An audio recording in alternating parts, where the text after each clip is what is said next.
안녕하세요. 애보국수TV입니다. 오늘은 민주노총에 대한 7가지 비판들에 대해서 알아보겠습니다. 7위입니다. 민주노총은 지금까지 여러 불법 시위를 자행해왔습니다. 대표적으로는 지난 코로나19 상황에서의 불법 시위인데요. 물론 문재인 전 대통령의 코로나 방역 대책이 잘했다는 것은 아니지만 아무래도 정부의 명령인지라 어쩔 수 없이 따르신 분들이 대부분일 것입니다. 그러나 민주노총은 법 위에 있는 권력인 양이를 무시하는 행보를 보였습니다. 당연히 정부의 시위 자제 요청을 수차례 거부한 것은 물론이고 이에 대해 적반하장식의 반응을 보였으며 이로 인해 그들의 대표인 양경수 위원장에게 구속영장이 발부되었으나 이에 응하지 않는 태도를 보여 국민들에게 질타를 받기도 했습니다. 또한 민주당도 자기들 편인 민주노총의 시위에는 다소 미진하게 대응했으나 보수단체의 광화문 시위에는 수위 높은 비판을 한 것과 국민들을 대상으로 이들을 악마화시킨 모습을 보면 참 어이가 없습니다. 6위입니다. 민주노총에 속한 조합원들은 노조에 가입하지 않은 비노조들을 지속적으로 괴롭히는 행태를 보이고 있습니다. 대표적으로는 최근에 비노조 장비를 쓴다는 이유로 공사를 방해한 민주노총 간부들이 구속되기도 했고 재작년에는 파리바게트에 대해 민주노총이 파업행위를 시작하였으나 파업행위에 동참하지 않은 비노조원들의 방해, 집단폭행, 차량을 고장내는 등의 행위를 하기도 했습니다. 제가 몇 년 전 노동자와 사용자에 관한 법률을 간단하게나마 배웠는데 분명 이러한 행위들이 불법이라고 알고 있습니다. 그러나 계속 반복되는 것을 보니 제대로 된 처벌이 이루어지지 않기 때문인 것 같아 하루빨리 이러한 모습이 정상화되었으면 좋겠습니다.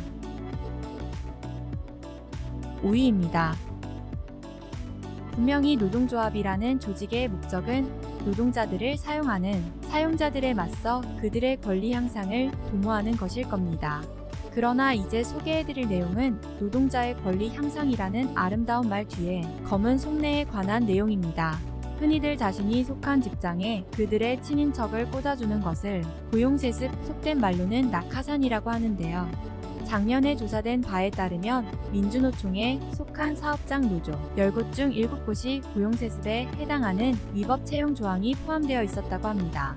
이러한 점을 보면 노동자 거리면서 기업을 악마화하면서 그들의 권리를 빼앗기 위해 혈안이 되어 있고 정작 그들이 빼앗아서 얻은 권리는 절대로 내려놓지 않으려는 모습이 참 모순되게만 느껴집니다. 4위입니다. 민주노총은 기업 측에서 받아들일 수 없는 무리한 요구를 지속적으로 해오고 있습니다. 앞서 말한 파리바게트의 경우에는 지속적으로 제빵 기사들과의 합의를 진행했었는데요. 그러나 인건비를 감당하지 못해 도산할 정도의 임금 인상을 요구하고 있으며 심지어 전체 제빵기사 4,200명 중 민주노총에 속한 제빵기사는 200명 정도밖에 되지 않아 대표성을 띠지 않음에도 불구하고 나머지 4,000명은 임금에 대해 큰 불만을 가지고 있지 않으나 극소수인 민주노총 제빵기사들이 지속적으로 언론 플레이를 하는 모습을 보이고 있습니다. 그리고 최근에 노란봉투법 발의에 관해 한동안 시끌시끌했었는데요. 노란봉투법은 노조가 파업 및 시위 등의 쟁의행위를 할 때 폭력 등으로 발생한 피해가 아니라면 손해배상을 지불하지 않아도 되는 그야말로 특권입니다.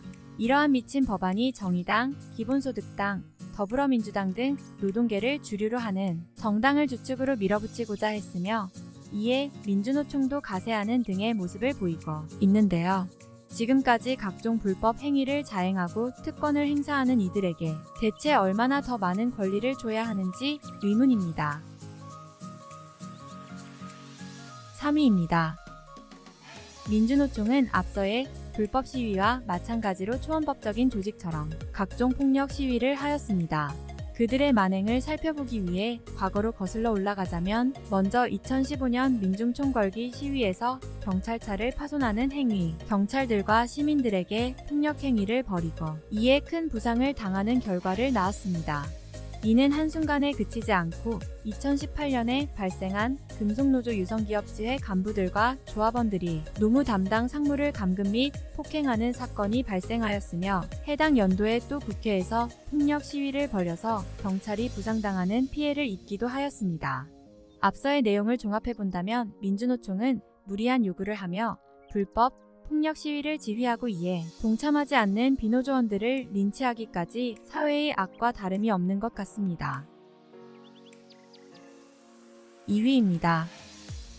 우리나라에서 노동조합은 크게 한국노동조합총연맹, 즉 한국노총과 전국민주노동조합총연맹, 이른바 민주노총으로 크게 두 가지가 있습니다.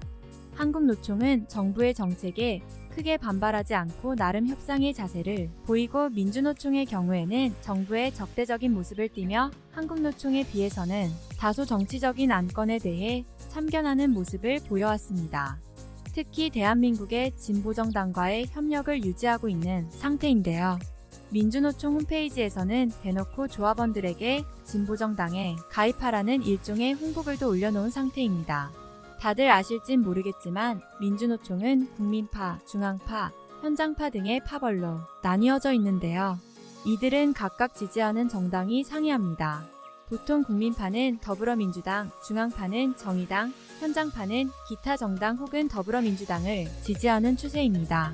하지만 노동조합이라는 이익집단이 정치성을 띈다면 그들의 행동에 대해 아무래도 믿음직하지 않게 보이는 것이 사실입니다. 거기다 본인들의 노동권과는 상관없는 미군 철수 등의 내용을 부르짖고 있으니 그들의 뻔한 의도가 이미 각인되어 있으실 겁니다. 또한 이들이 하는 투쟁에 대해 신뢰가 가지 않게 만드는 요인이 하나 더 있는데요. 바로 1위 만나보시겠습니다. 대망의 1위입니다. 민주노총은 과거부터 북한에 관한 문제와 관련해 괜히 발끈하는 듯한 모습을 많이 보여왔습니다. 이들은 북한의 인권에 대한 실태를 다룬 영화인 김정일리아의 상영이 시작되자 물을 뿌리거나 전력선 등을 끊는 등의 방해를 하였습니다. 또한 최근에는 제가 영상을 올려드렸다시피 민주노총의 간부들이 북한에게 지령을 받고 정보를 팔아넘긴 행위를 하였다고 말씀드렸는데요. 더 자세히 말씀드리자면 민주노총의 간부들이 캄보디아에서 북한 공작원과 접촉하여 조선노동당에 가입한 정황이 있고 북한의 지령을 받아 정권퇴진 운동을 벌였다는 의혹이 있으며 주요 군사시설의 사진을 북한에게 넘겨준 혐의 등 수많은 간첩행위 사건에 휘말려 있습니다. 또한 북한은 민주노총 간부에게 총선을 꼭 이겨야 한다라는 지령을 내렸다고 하니 그동안에 그들이 내세운 선동들이 하나하나 맞춰진다는 느낌이 듭니다. 그리고 최근에 민주당에서도 당대표 선거 과정에서 돈봉투를 의원들에게 제공한 의혹까지 퍼지는 상황이니 다음 총선 꼭 이겨야 한다는 생각이 들게 되었습니다. 나라를 정상화시키는데 여러분들이 꼭 참여해 주시길 바라겠습니다. 지금까지 민주노총에 대한 비판에 대해서 알아봤는데요. 영상 도움이 되셨다면 구독과 좋아요도 꼭 부탁드립니다. 시청해주셔서 감사합니다. 애보국수TV였습니다.